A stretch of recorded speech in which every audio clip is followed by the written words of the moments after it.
此时此刻，普洱市区的志诚大厦，62岁的卢志诚刚刚开完经销商大会。由于晚上还要在酒店举办招待经销商的晚宴，他虽然已经疲惫不堪，但也只能先在办公室休息片刻，等时间到了，再强撑着去宴会现场。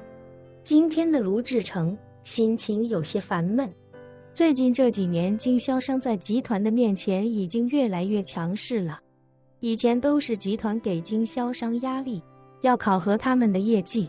逼着他们不断进货增加库存，甚至还经常以各种理由克扣他们的年底返点，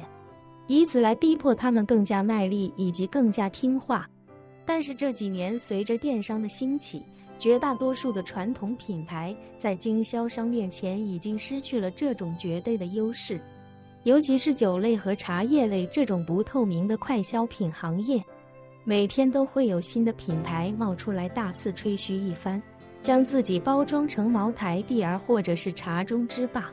他们比传统企业更会包装，更会讲故事，而且还特别精明，善于营销。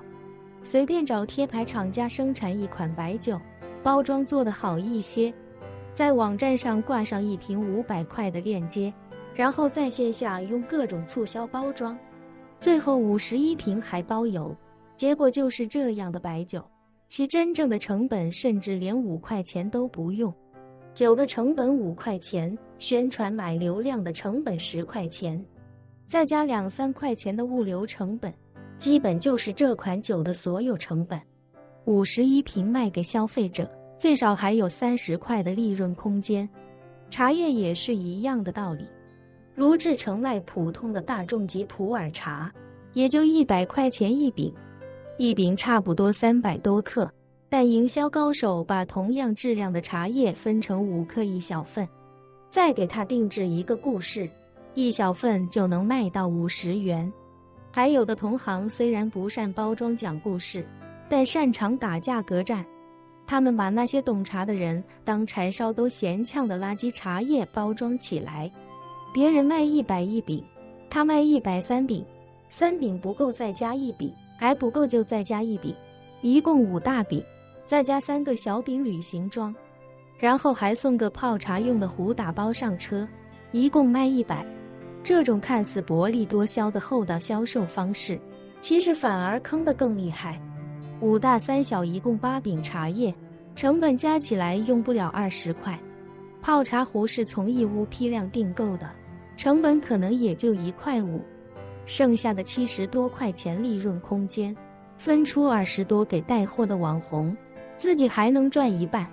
卢志诚知道同行的这些玩法，也知道他们用这种玩法赚走了更多的钱，同时也极大地抢走了自己的目标客户。但是卢志诚自己却学不来对方这么下作的营销手段。这些竞争对手并不是真正懂茶爱茶的人，他们只是把茶叶当成了暂时赚钱获利的赛道。当他们选中茶叶的时候，就会用这种方式来收割茶叶消费者。当他明天把目标瞄向保健品的时候，他们就会另起炉灶，另外包装一款保健产品，用同样的方式去洗一波保健品的客户。用卢志诚的话说，那些人对茶叶缺乏敬畏之心，而他就不一样了。他爱茶爱了一辈子，也靠着茶叶成为了当地比较出名、富甲一方的企业家，所以他对茶叶是有着炙热感情的。他觉得赚钱的前提是要先把茶叶做好，只有这样挣到的钱才心安理得。也正是因为有了这份热爱和敬畏，他一直没能找到一个真正意义上一夜暴富的机会。而那些骗子就不一样了，一单赚50的茶叶，他们一天有可能就卖了几万单，一个晚上就轻轻松松赚到上百万的利润。有时候看到这些人赚得盆满钵满，卢志诚心里也会对茶叶这个行业失去信心。他觉得绝大多数的行业都会形成劣币驱逐良币的尴尬局面，如果自己不愿意沦为劣币的话，那就只能被劣币所驱逐。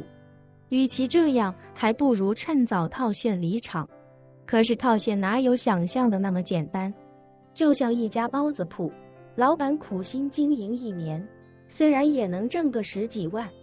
可老板要说把这包子铺以10倍 PE， 也就是以未来10年的利润作价卖出去，直接卖他个100多万，那简直就是痴人说梦，连屁都吃不上。今天的经销商大会，卢志诚又受了不小的打击，那些代理商纷纷要求降低进货折扣，从原本的5折直接压到4折，还说如果集团不答应，就减少甚至停止进货。不要小看这1折的区别，50块钱的东西被压到40，那就等于被压去了20%。要是在往常，卢志诚早就在代理商面前发火了，可他还是强忍着怒火，跟经销商好言好语的承诺会慎重考虑他们的提议。坐在办公室里，卢志诚才敢一个人背地骂娘，骂着帮经销商过河拆桥。这时，卢志诚的儿子卢有峰在门外敲了敲门：“爸，我能进来吗？”卢志诚揉着太阳穴，开口道：“进来吧。”卢有峰推门进来，见爸爸脸色不好，赶紧小心地将门关上，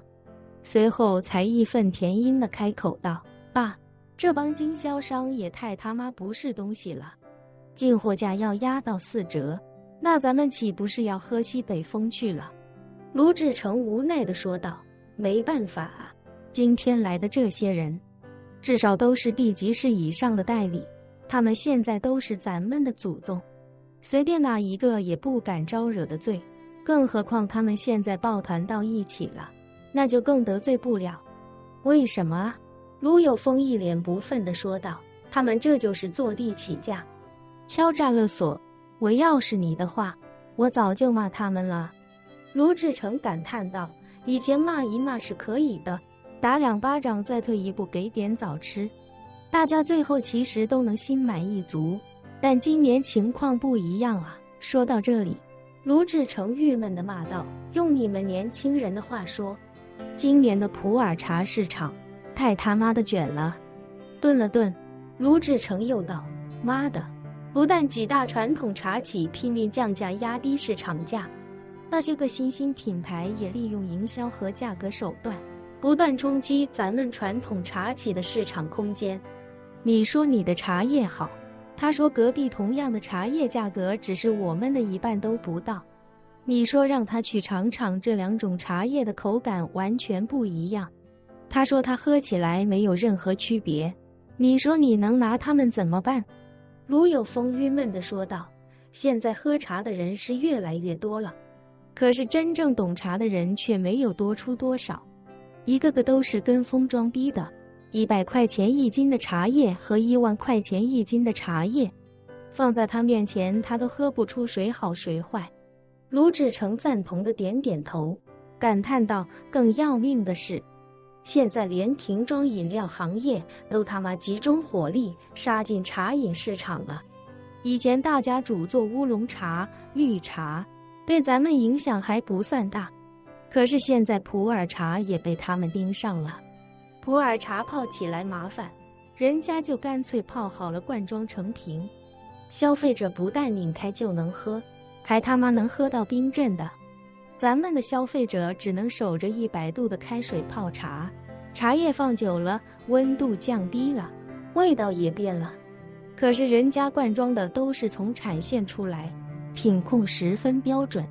怎么喝，在哪喝，都是那个味儿。你说这怎么跟他们竞争？”卢有峰叹了口气，郁闷道：“我跟您说实话吧，